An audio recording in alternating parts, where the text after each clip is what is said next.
Hello friends, welcome to my YouTube channel being nothing. दोस्तों, आज की इस वीडियो में हम बात करेंगे पीएनबी होम लोन के बारे में और जानेंगे पीएनबी होम लोन से जुड़ी सारी जानकारी। और आखिर में हम ये भी जानेंगे कि अगर आपका होम लोन किसी और बैंक में है तो क्या हम उस लोन को पीएनबी में शिफ्ट कर सकते हैं। तो ये सभी जानकारियों के लिए वीडियो को लास्ट तक जरूर देखें। पीएनबी होम लोन एलिजिबिलिटी की अगर हम बात करें तो आप अकेले या किसी के साथ जॉइंट में पीएनबी होम लोन के लिए अप्लाई कर सकते हैं। बस आपके पास इनकम का एक निश्चित सोर्स ऑफ इनकम होना चाहिए। अगर आप सैलरीड हैं, पेंशनर हैं, डॉक्टर हैं, सीए हैं या कोई प्रोफेशनल है, सेल्फ एम्प्लॉयड हैं, आपका बिजनेस है या फिर आप एक किसान हैं, आप पीएनबी होम लोन के लिए अप्लाई कर सकते हैं। अगर बात करें लोन अमाउंट, आपकी लोन अमाउंट आपके पर्पज़ पर डिपेंड करती है। अगर आप सिर्फ प्लॉट खरीदने के लिए लोन लेना चाहते हो तो आप मैक्सिमम 50 लाख रुपए तक का लोन बैंक से ले सकते हो। प्लॉट लेने और कंस्ट्रक्शन करने के लिए अगर साथ में लोन लेना चाहते हो तो आपकी कोई मैक्सिमम लिमिट नहीं है, वो आपकी रीपेमेंट कैपेसिटी के आधार पर और प्रॉपर्टी की वैल्यू के आधार पर आपको लोन मिल जाएगा। ठीक इसी तरह अगर आप बना हुआ घर या फ्लैट खरीदने के लिए या मौजूदा घर में कुछ एडिशन करने के लिए लोन लेना चाहते हो तो भी आपकी मैक्सिमम लिमिट नहीं है। अगर आप घर की रिपेयर रिनोवेशन के लिए लोन लेना चाहते हैं तो आपको मैक्सिमम 50 लाख रुपए तक का ही लोन मिलेगा। इन सभी कंडीशंस में लोन की फाइनल अमाउंट आपकी इनकम और प्रॉपर्टी की वैल्यू या प्रोजेक्ट की कॉस्ट पर निर्भर करेगी। अब जान लेते हैं पीएनबी होम लोन कितने समय में चुकाना होगा। अगर आप घर बनाने या बना हुआ घर या फ्लैट खरीदने के लिए लोन लेते हैं तो आपको अधिकतम 30 साल में आपका लोन चुकाना होगा। यह आपकी उम्र पर भी डिपेंड करेगा। यदि आप रिपेयर रिनोवेशन के लिए लोन लेते हैं तब आपको अधिकतम 15 साल में अपना लोन चुकाना होगा। चलिए अब जान लेते हैं डॉक्यूमेंटेशंस के बारे में कि आपको क्या क्या डॉक्यूमेंट्स देने होंगे जो आपका लोन आसानी से हो जाए। आपको सबसे पहले पीएनबी का एप्लीकेशन फॉर्म फिल करना होगा। अपना आधार कार्ड, पैन कार्ड और कॉन्टैक्ट नंबर बैंक को देना होगा। आपको अपने लोकल और परमानेंट एड्रेस का प्रूफ भी बैंक को देना होगा। इनकम प्रूफ की अगर हम बात करें तो मैंने इनकम प्रूफ को 2 पार्ट में बांट दिया है।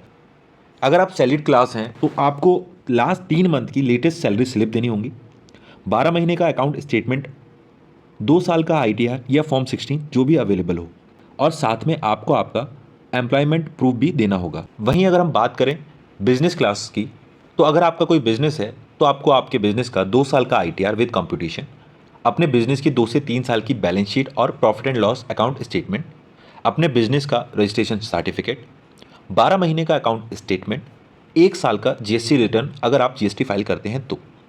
इसके अलावा दोनों ही केसेस में आपको, चाहे आप बिजनेस क्लास हो या सैलरीड क्लास हो, आपको अपना एसेट एंड लायबिलिटी स्टेटमेंट भी बैंक को देना होगा।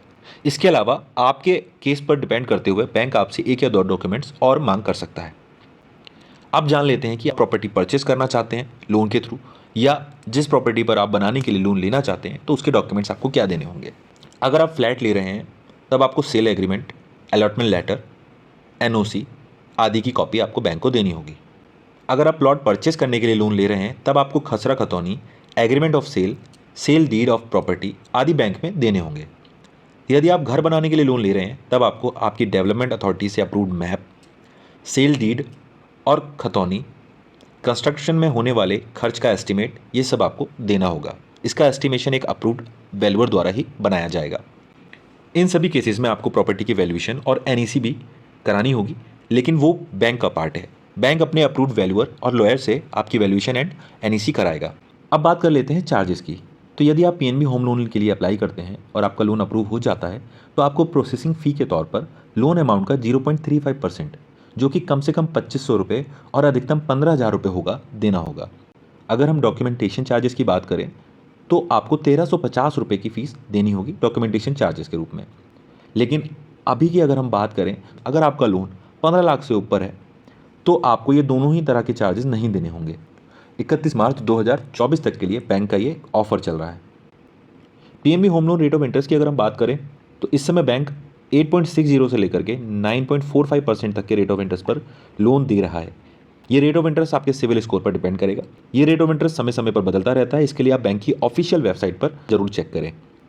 तो मौजूदा ब्याज दर के हिसाब से आपको 1 लाख रुपए पर मात्र 776 रुपये से 845 रुपये के बीच ईएमआई पे करनी होगी।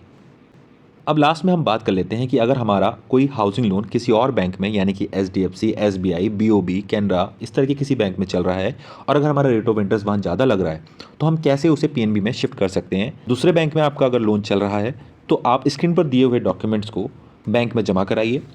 पीएनबी बैंक उसका असेसमेंट करेगा और आपकी एलिजिबिलिटी के हिसाब से देखेगा कि क्या वो उस लोन को अपने यहाँ शिफ्ट कर सकता है या नहीं। अगर बैंक ये चीज़ अप्रूव कर देता है तो इस दौरान आपके वैल्यूएशन और एनईसी पर आए हुए खर्च में भी बैंक इस समय 0 चार्जेस आपसे लेगा। ये भी उनका एक ऑफर चल रहा है।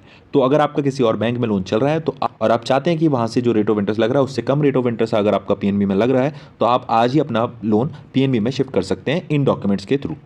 आज की वीडियो में मैंने बहुत शॉर्ट में ही समझाने की कोशिश की है कि पीएनबी के होम लोन के लिए आप कैसे अप्लाई कर सकते हैं। अगर आपको ये वीडियो पसंद आई हो तो वीडियो को लाइक ज़रूर करें, इस चैनल को सब्सक्राइब करें और ये वीडियो अपने साथियों के साथ जरूर शेयर करें। इसी तरह की और भी वीडियोस हम आगे लाते रहेंगे। आज के लिए इतना ही, मिलते हैं नेक्स्ट वीडियो में बीइंग नथिंग के साथ।